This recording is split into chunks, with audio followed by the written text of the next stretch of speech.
BTV news के प्रस्तुत करता है Patel plywood door and hardware, Harimangalam lawn के सामने, गोंदिया रोड, बालाघाट।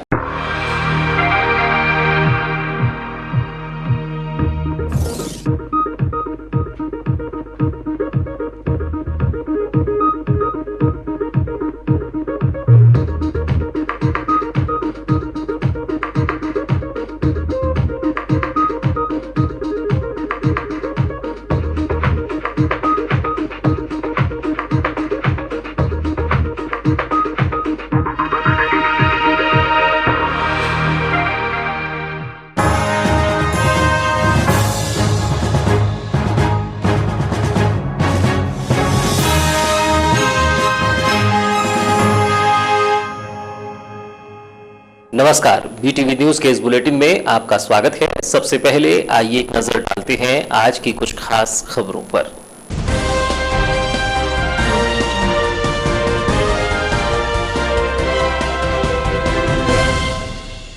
मरीजों के परिजनों ने किया video viral, Covid ICU centre का बताया हाल, नहीं मिल रही स्वास्थ्य सेवाएं, परिजन परेशान, वीडियो वायरल कर व्यवस्था बनाने लगाई गुहार। जैन धर्मावलंबियों ने घरों में मनाई भगवान महावीर की जयंती, जियो और जीने दो का संदेश देकर घरों में किया पूजन, घरों सहित महावीर चौक में फहराई गई धर्म ध्वजा। युवाओं के द्वारा पीड़ित मानवता के सेवार्थ किया रक्तदान। सांसों की डोर थामने में जुटे निजी चिकित्सक, सेवा भाव का जज्बा दिखाकर पेशे के साथ कर रहे न्याय। निजी नर्सिंग होम को बनाया कोविड अस्पताल, निजी चिकित्सा सेवा में पेश कर रही मिसाल। प्रेरणादायी कार्य में सभी डॉक्टरों को साथ आने की जरूरत।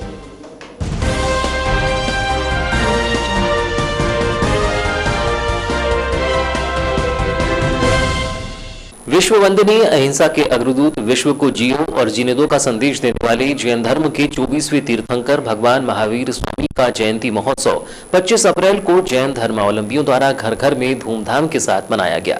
देखा जाए तो जयंती को लेकर वैश्विक महामारी कोरोना वायरस कोविड-19 के संक्रमण और बचाव को लेकर मुनियों के आदेश और कर्तव्य एवं शासन प्रशासन के निर्देशों का पालन करते हुए महावीर जयंती पर सभी अनुयायियों ने अपने अपने घरों में ही रहकर भगवान महावीर की जय जयकार के जयकारे लगाए, जबकि इस दौरान पीड़ित मानवता के सेवार्थ धर्मावलंबियों ने रक्तदान भी किया। उल्लेखनीय है कि वैश्विक महामारी कोविड-19 से बचाव एवं सावधानी को लेकर इस वर्ष भगवान महावीर जयंती पर सभी सामूहिक कार्यक्रमों को स्थगित करते हुए सकल जैन समाज ने सभी धर्मावलंबियों से घर में ही महावीर जयंती मनाए जाने की अपील की थी, जिसका पालन करते हुए सभी धर्मावलंबियों ने घर में ही विधि विधान से भगवान महावीर की पूजा अर्चना की और उनकी जन्म जयंती पर घंटा एवं थाली का नाद कर भगवान महावीर का जय घोष किया। विजुअल 25 अप्रैल को भगवान महावीर जन्मोत्सव पर प्रातः 8 बजे जिन धर्म ध्वजारोहण, सामूहिक ध्वनि, नाद, जन्म कल्याण को प्रतीकात्मक स्वरूप में मनाने सभी श्रावक अपने अपने घरों में धर्म ध्वजा फहराई, तो वहीं नगर के महावीर चौक में धर्मावलंबियों ने सोशल डिस्टेंसिंग के पालन के साथ धर्म ध्वजा फहराई।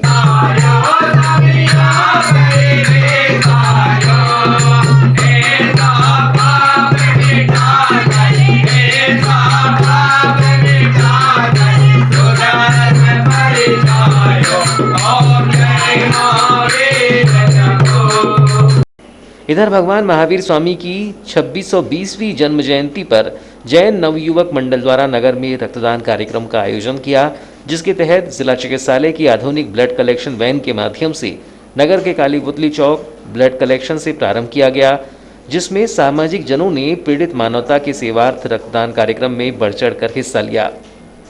रक्तदान को लेकर जैन नवयुवक मंडल के सदस्य अक्षय काकरिया ने बताया कि तीर्थंकर भगवान महावीर स्वामी की जयंती महोत्सव के अवसर पर जैन नवयुवक मंडल के द्वारा पीड़ित मानवता के सेवार्थ रक्तदान किया जा रहा है, जिसमें आधुनिक ब्लड कलेक्शन वैन के माध्यम से नगर में घूम घूम कर ब्लड कलेक्शन किया जा रहा है, जिसमें बड़ी संख्या में समाज के युवा हिस्सा ले रहे हैं। उन्होंने बताया कि 1 मई से देश भर में 18 वर्ष से अधिक आयु के युवा कोविड वैक्सीन लगा सकेंगे, जिसके चलते ब्लड बैंक में ब्लड की कमी न हो, इसके लिए प्रयास किए जा रहे हैं। के उपलक्ष्य में हर साल रक्तदान किया जाता है, जो कि जिला चिकित्सालय में जाकर किया जाता है। इस बार कोविड-19 के महामारी को देखते हुए एक अलग रूप में घर घर जाकर के हम लोग रक्तदान कर रहे हैं। ये जो वैन है, ये इसमें 2 लोगों की कैपेसिटी के साथ एक बार में ब्लड निकाला जाता है और घर घर जा कर के इसमें हम युवाओं द्वारा ब्लड ले रहे हैं। ये इसका मेन उद्देश्य अभी फ़िलहाल में इसलिए ज़्यादा है कि 1 तारीख से 18 वर्ष से ऊपर की आयु वाले को टीकाकरण चालू होगा। माननीय प्रधानमंत्री ने ऐसा बोला, तो उससे 1 महीने तक ले लेना पड़ेगा ना, फिर ये चले जाएंगे नहीं तो। हम ब्लड डोनेशन नहीं कर पाएंगे। इस वजह से ज़्यादा से ज़्यादा युवाओं से निवेदन है। और कौन कौन सी संस्था इसमें सहयोगी हैं? इसमें युवा समर्पण और रक्त डोनर ग्रुप बालाघाट, जो कि दोनों संस्थाओं के साथ मिलकर किया जाए। लगभग कितने यूनिट रक्तदान करने का टारगेट बनाया अभी है? 35 से 40 यूनिट का है, जिस कोरोना संक्रमण जो जिंदगियों को छीन रहा है, अस्पतालों में भयावह मंजर है, मौत का तांडव है। ऐसे में हर आम और खास अभी सिर्फ एक वायरस से खौफ खा रही है। सरकारों ने लॉकडाउन लगाए रखा है ताकि संक्रमण की चेन को तोड़ा जाए, लेकिन संक्रमण के विस्तार का क्रम जो चल रहा है वह थमने का नाम नहीं ले रहा है। ऐसे में हर वर्ग एक ही पेशे से अपनी जान की दुहाई चाहता है और वह पेशा है डॉक्टरों का। सरकारी चिकित्सा तंत्र चरमरा गया है और निजी चिकित्सकों पर भी बेतहाशा मरीजों की सांसें बचाने का दबाव है। ऐसे में कुछ निजी चिकित्सक हैं जो अपने मानव धर्म को न सिर्फ परिभाषित कर रहे हैं, बल्कि अपने पेशे के साथ न्याय कर कर्तव्य का पालन करते हुए मरीजों की सेवा में डटे हुए हैं। महामारी के इस दौर में परिस्थितियां काफी बदल गई हैं। देश में कोरोना का ऐसा तांडव है कि कोरोना मरीजों की सांसें अटक रही हैं और हालात ऐसे हैं कि ऑक्सीजन सिलेंडर के भरोसे अपनी जिंदगी और मौत से जंग लड़ी जा रही है। बालाघाट जिले की बात की जाए तो यहाँ संक्रमितों की संख्या बढ़ने के साथ ही म्यूटेंट हुए वायरस का प्रकोप देश के अन्य राज्यों की तरह ही दिखाई पड़ता है। बस जगह और स्थान बदल दिया जाए, बाकी जो मंजर देश का है वही बालाघाट का भी दिखाई पड़ता है। हमने देखा है कि मरीजों को बेड मुहैया कराने के प्रयास हो रहे हैं, लेकिन अब भी अस्पतालों में जहां तहां मरीज सांसों को बचाने जद्दोजहद कर रहे हैं। इसी बीच समाज के प्रत्येक वर्ग को एक ही पेशे से उम्मीदें बंधी हैं और वह पेशा डॉक्टरी पेशा है। मानवीय जीवन के लिए फिक्रमंद ऐसे ही कुछ युवा निजी चिकित्सकों की दास्तां आज हम आपके सामने रख रहे हैं, जिन्होंने अपने हौसले और मानवीयता को बचाने के संघर्ष में अपने जान की परवाह न करते हुए अपने आप को पूरी तरह से झोंक दिया। बालाघाट शहर में निजी नर्सिंग होम को कोविड अस्पताल में बदलने वाले इन नर्सिंग होम, जिसमें आरोग्य हॉस्पिटल, गणपति मेमोरियल हॉस्पिटल और निदान हॉस्पिटल, इन तीनों अस्पतालों के सेवाभावी चिकित्सकों और हॉस्पिटल स्टाफ की जो भूमिका है वह इन्हें इस जटिल परिस्थिति में इन्हें असली हीरो बनाती है। बात की जाए सरकारी अस्पतालों की तो यहाँ अब भी बुनियादी चिकित्सा सुविधाओं की कमी है, जबकि निजी नर्सिंग होम सुसज्जित है और इनका दायरा भी सीमित है। फिर भी इन निजी नर्सिंग होम के चिकित्सकों ने जो मानवता की सेवा करने की जो परवाज़ दिखाई है वह काबिल तारीफ है। आरोग्यम मल्टी स्पेशलिटी हॉस्पिटल में सेवाएं देने वाले जाने माने चिकित्सक डॉक्टर रोहित गुप्ता, इनका मानवीय संवेदनाओं से गहरा नाता है और इनकी यह खूबी इन्हें जिले में पहचान दिलाती है। जब कोरोना ने लोगों की सांसों को छीनना चाहा तो अपने पेशे के अनुरूप यह धरती के भगवान इन सांसों को थामने का प्रयास कर रहे हैं। डॉक्टर रोहित गुप्ता ने मरीजों की सेवा में कोई कमी नहीं की है और अब भी मदद के लिए तत्पर बने हुए हैं। यह ऐसा दौर है जब आरोग्य अस्पताल में मरीजों को भर्ती कराने जगह उपलब्ध नहीं है, तब भी वे लगातार मरीजों से संपर्क बनाए रखते हैं और उन्हें ज़रूरी परामर्श और सलाह देते दिखाई पड़ते हैं ताकि किसी तरह कोरोना के कहर से मरीज को बचाया जा सके। ऐसा ही कुछ नज़रिया चिकित्सीय सेवा में गणपति मेमोरियल हॉस्पिटल के डॉक्टर अविनाश सहारे और निदान हॉस्पिटल के डॉक्टर विकास बिसेन ने भी पेश किया है। यह तीनों ही अस्पताल अब कोविड अस्पताल बन चुके हैं और कोविड मरीज यहाँ स्वास्थ्य लाभ ले रहे हैं और ठीक भी हो रहे हैं।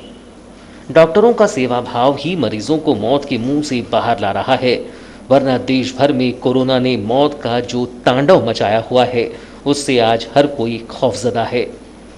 अब तक हमने देखा है कि नागपुर गोंदिया में चिकित्सा सेवाओं को लेकर अधिकांश लोगों का ध्यान होता है, लेकिन बालाघाट जिले में इन तीनों ही निजी अस्पतालों ने मानवीय मूल्यों को जिस तरह परिभाषित किया है, उससे अब गोंदिया, नागपुर की तरह बेहतर इलाज मिल पा रहा है। यह भी सच है कि डॉक्टरों की संवेदना और अस्पताल प्रबंधकों की लाभकारी आकांक्षाओं के बीच अक्सर द्वंद्व होता रहा है।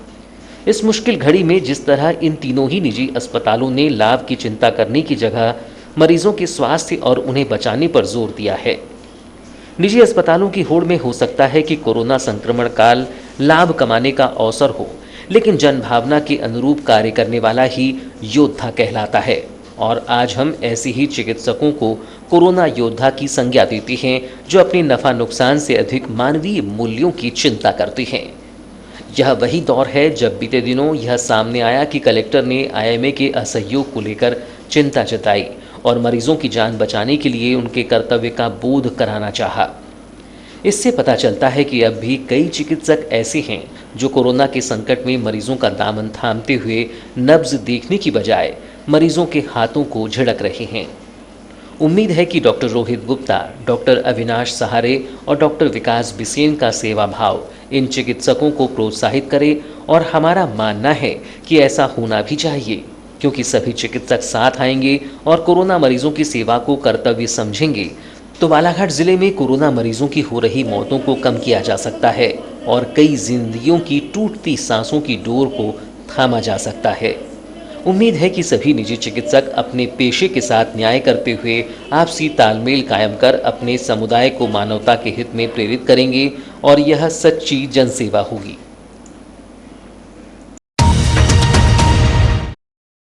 24 अप्रैल को प्राप्त रिपोर्ट में बालाघाट जिले की 86 मरीजों के सैंपल कोरोना पॉजिटिव पाए गए हैं। इस प्रकार जिले में कोरोना के एक्टिव मरीजों की संख्या 1202 हो गई है। राहत की बात है कि अब बड़ी संख्या में कोरोना पॉजिटिव मरीज ठीक हो रहे हैं। 24 अप्रैल को 120 कोरोना पॉजिटिव मरीजों के ठीक हो जाने पर उन्हें अस्पताल से डिस्चार्ज कर दिया गया है।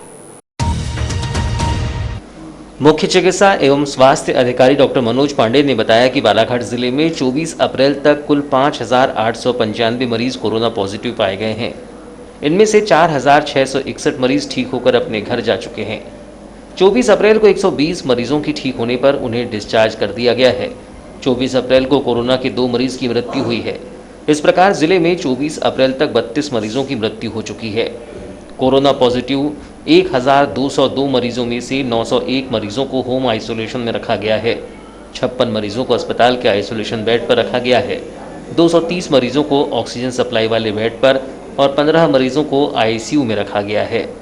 बालाघाट जिले में 24 अप्रैल 2021 तक कोरोना टेस्ट के लिए 1,02,350 सैंपल लिए जा चुके हैं। जिले में बढ़ते कोरोना संक्रमण को देखते हुए बालाघाट जिला प्रशासन के द्वारा जिले में तहसील स्तर सहित बालाघाट नगरीय क्षेत्रों में कोविड सेंटर खोले जा रहे हैं, जिसमें समाजसेवी संगठनों सहित निजी चिकित्सालयों का भी जिला प्रशासन को भरपूर सहयोग मिल रहा है। इसी कड़ी में नगर के गायखुरी स्थित सरदार पटेल होम्योपैथिक कॉलेज परिसर में 50 बेड का कोविड सेंटर बनाकर तैयार किया गया है, जिससे जिला चिकित्सालय में बढ़ रहे दबाव को कम किया जा सके। बता दें कि गत वर्ष 2020 में जिले का पहला डेडिकेटेड कोविड अस्पताल सरदार पटेल होम्योपैथिक कॉलेज परिसर में ही खोला गया था, जिसके बाद जिला प्रशासन ने स्वयं का कोविड अस्पताल खोला, जिसके बाद यहां से कोविड हॉस्पिटल को बंद कर दिया गया। लेकिन वर्ष 2021 में पुनः कोरोना की दूसरी लहर में पुनः जिला प्रशासन को निजी संस्थानों का सहारा लेना पड़ रहा है। बता दें कि Sardar Patel multi speciality hospital Gaikhuri में 100 बेड का ऑक्सीजन एवं आईसीयू की सुविधा युक्त कोविड केयर सेंटर बनाया जा रहा है। इस सेंटर में एमबीबीएस एमडी डॉक्टरों की टीम एवं उच्च प्रशिक्षित पैरामेडिकल स्टाफ अपनी सुविधाएं देगा। बताया जा रहा है कि मंगलवार तक यह कोविड केयर सेंटर प्रारंभ हो जाएगा और बालाघाट जिले के नागरिकों को इसकी सुविधाएं मिलना प्रारंभ हो जाएंगी। यह कोविड केयर सेंटर अपने आप में ही उम्दा एवं उच्च क्वालिटी युक्त कोविड केयर सेंटर होगा। जानकारी के अनुसार इस कोविड केयर सेंटर में 15 चिकित्सक अपनी सेवाएं देंगे। वहीं मरीजों को लाने के लिए एम्बुलेंस की सुविधा भी होगी। वहीं 24 अप्रैल को मध्य प्रदेश शासन के आयुष मंत्री माननीय रामकिशोर कावरे ने Sardar Patel multi speciality hospital Gaikhuri में निर्माणाधीन कोविड केयर सेंटर की तैयारियों का जायजा लिया और इस नए कोविड केयर सेंटर में उपलब्ध होने वाली सुविधाओं के संबंध में सरदार पटेल विश्वविद्यालय के कुलाधिपति दिवाकर सिंह एवं हॉस्पिटल संचालित करने वाले स्टाफ से चर्चा की। इस दौरान कलेक्टर दीपक आर्य भी मौजूद थे।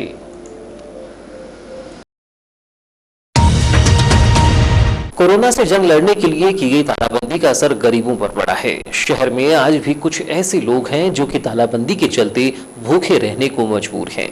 ऐसे में इनके पास प्रदेश शासन द्वारा चलाई जा रही दीनदयाल रसोई योजना के अलावा कोई दूसरा सहारा नहीं है, लेकिन यहाँ भी लूट का आलम बना हुआ है। कोरोना से जंग लड़ने की गई तालाबंदी का गरीबों पर बड़ा असर पड़ा है। जहां मजदूर वर्ग पलायन कर अपने घर जा रहे हैं, तो वहीं शहर की गरीब बस्तियों में कई परिवार भूखे रहने को मजबूर हैं। समाज सेवी कुछ हद तक मदद जरूर पहुंचा रही है, लेकिन तालाबंदी के बीच यह मदद नाकाफी है। शहर में मजदूरी करने वाले तथा ठेला, खोमचे एवं टपरी वाले इन पर तालाबंदी की वजह से बड़ा संकट आ गया है। जहां प्रशासन ऐसे लोगों को हर संभव मदद पहुंचाने की बात कर रहा है, वहीं कई लोग ऐसे हैं जो भूखे ही रहने को मजबूर हैं। बता दें कि कोरोना संक्रमण को देखते हुए नगरीय विकास विभाग भोपाल के द्वारा दीनदयाल रसोई से मुफ्त में खाना देने की बात कही जा रही है, लेकिन बालाघाट नगर मुख्यालय में लॉकडाउन से जूझ रहे लोगों से राशि लेकर खाना देने का कार्य किया जा रहा है। लॉकडाउन में भोजन को लेकर दीनदयाल रसोई पहुंचे एक वृद्ध ने बताया कि यहां खाना देने के नाम पर 10 रुपये की राशि ली जा रही है, जिसके बाद ही खाना दिया जा रहा है। उन्होंने बताया कि प्रातः 11 बजे से दोपहर 3 बजे तक यहाँ खाना मिलता है, जिसके बाद रात्रि में पुनः खाने के लिए भटकना पड़ता है। कल आया था, कल खाए थे। हाँ। आज ही नहीं मिला। आज क्यों नहीं मिला? लेट है ना। कितने बजे से कितने बजे तक यहाँ खाना मिलता है? 11 से 3 रहता बोले। 11 बजे से 3। क्या क्या मिलता है खाने में? चावल और सब्जी बस। चावल और सब्जी हाँ। तो निःशुल्क मिलता है कि कोई पैसे लगते? पैसा लेते। कितना पैसा लेते? 10 रुपये। 10 रुपये। जैसे कि अभी लॉकडाउन में निःशुल्क देने का है, अभी पैसा नहीं लेने का है, तो पैसा लेते ना। पैसा लेते हैं 10 रुपये। कल दिए, परसों दिए। कल भी दिए पैसे? किसी से लेते हैं, किसी से नहीं लेते। मतलब गरीब लोग से नहीं लेते, जिसके पास नहीं तो नहीं लेते। तो यहाँ तो गरीबी लोग आते हैं खाना खाने, गरीबों के लिए बनाए हैं। गरीबों के लिए बनाया, पैसे लेते ना। फिर भी आपसे पैसे लेते हैं? ये हम कल भी दिए पैसे, परसों भी दिए पैसे। तो आपने बोले नहीं कि अभी तो लॉकडाउन चल रहा है, अभी तो पैसे नहीं लग रहे? बोले तो क्या बोले, तुम्हारे बोले अच्छा देना दो मत दो बोले, तो हमारे पास थे तो दे दिए, कल भी दिए। इसी तरह नगर के राम मंदिर के सामने रहकर मजदूरी का कार्य करने वाले महेंद्र ने बताया कि कुछ दिनों पूर्व नगर पालिका के द्वारा कुछ लोग आए थे, जिन्होंने बताया था कि दोनों ही टाइम खाना मिलेगा, जिसके बाद एक बार ही खाना आया है। कहा जा रहा है कि खाने के लिए दीनदयाल रसोई आए, वहीं एक टाइम ही खाना दिया जा रहा है। उन्होंने बताया कि विगत वर्ष दोनों टाइम खाना लाकर दिया जाता था, लेकिन इस बार यह व्यवस्था नहीं दिख रही है। यहाँ पर 15 दिन पहले आया था एक दिन, है ना, फोटो वोटो खींच के यहाँ पर जो रहते हैं उनकी फ़ोटो खींच के लेके गया कि बोले खाना आएगा दोनों टाइम। पिछले बार दोनों टाइम आता था, मगर इस बार तो कुछ भी नहीं, एक दिन आया, उसके बाद में आ ही नहीं रहा है। बोले वहाँ खाना खाने आ, और बोलते कि कहीं जाना नहीं, बाहर निकलना नहीं, अब वहाँ खाना खाने कहे जाए। अगर एक टाइम वहाँ अगर खा भी लिए तो फिर रात में भूखे मरो। नया राम मंदिर के भृत्य फूलचंद एडे ने बताया कि बीते दिनों नए राम मंदिर के सामने रह रहे लोगों की नगर पालिका के द्वारा फोटो खींचकर और नाम लिखकर ले गए थे, और कहा गया था कि खाने के लिए दोनों ही समय गाड़ी आएगी, जिसके बाद मात्र एक ही दिन खाना आया, उसके बाद कोई सुविधा नहीं है। ये करीब 15 दिन हो गया, ये नया राम मंदिर से लिख के गए हैं सबका नाम। फोटो खींच के गए हैं? फोटो भी खींचे हैं, नाम भी लिखे। कितने? मतलब वो एक गाड़ी वाले आए थे नगर पालिका से, तो बोले किस किस को खाना नहीं मिलता, तो ये जितने लोग थे सबका नाम लिखे। फिर इसके बाद में 2 टाइम दिए हैं खाना इन लोगों ने, मतलब सवेरे और शाम, सवेरे और शाम दिए हैं।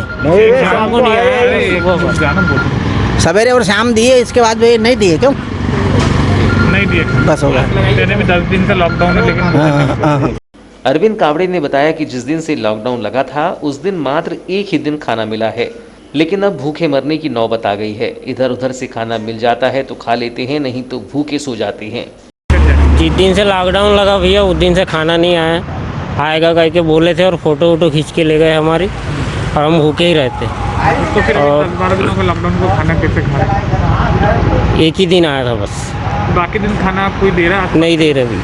कभी काल हम इधर उधर से मंग लेते हैं तो थोड़ा बहुत मिल जाता है आजू बाजू से। आजू बाजू हाँ, और एक दिन चक्कर आने से मैं गिर भी गया था यहाँ, भूख लगता। कोई अधिकारी कोई कर्मचारी आए थे? नहीं, कोई नहीं। अभी भी वही हाल है। क्या नाम आपका? अरविंद कावड़े। कोरोना संक्रमण काल में पॉजिटिव मरीजों की बढ़ती संख्या के बीच सामान्य मरीजों में भी भय की स्थिति है। ऐसे में सरकारी अस्पतालों में तो लोग पहुंच ही रहे हैं, लेकिन निजी चिकित्सकों के यहां भी लोगों को उपचार के लिए कतारबद्ध देखा जा सकता है। निजी चिकित्सक भी इस महामारी के दौर में डर और भय से मुक्ति के लिए कई तरह के उपाय बताते हुए सलाह दे रही हैं, जिससे लोगों को स्वास्थ्य लाभ मिल रहा है। कोरोना मरीजों को सलाह और परामर्श देने वाले डॉक्टर तुलेंद्र लिल्हारे ने बताया कि संक्रमित मरीजों में ऑक्सीजन लेवल कम हो जाता है तो वे ज्यादा परेशान हो जाते हैं। सामान्यतः फीवर, खांसी, सर्दी में बेसिक ट्रीटमेंट दिया जा रहा है, जिसमें विटामिन सी की गोलियां भी दी जा रही हैं। उन्होंने कहा कि संक्रमण से उबरने के लिए एक मरीज को प्रतिरोधात्मक क्षमता बढ़ानी होगी, जिसकी जितनी अच्छी रोग प्रतिरोधात्मक क्षमता होगी उसे उतना अधिक स्वास्थ्य लाभ मिलेगा। कोरोना महामारी के दौरान भी हमने अपना क्लिनिक चालू रखा है और जितने ज़रूरतमंद पेशेंट हैं उनको हम इलाज दे रहे हैं। जो ज़रूरी चीज़ें हैं, प्रोसीजर हैं, वो सारी चीज़ें कर रहे हैं। इसके अलावा जो कोरोना से बचाव के लिए जो सरकार द्वारा गाइडलाइन दी गई है, उसका पालन करते हुए भी हम कोरोना संबंधित जानकारी भी दे रहे हैं।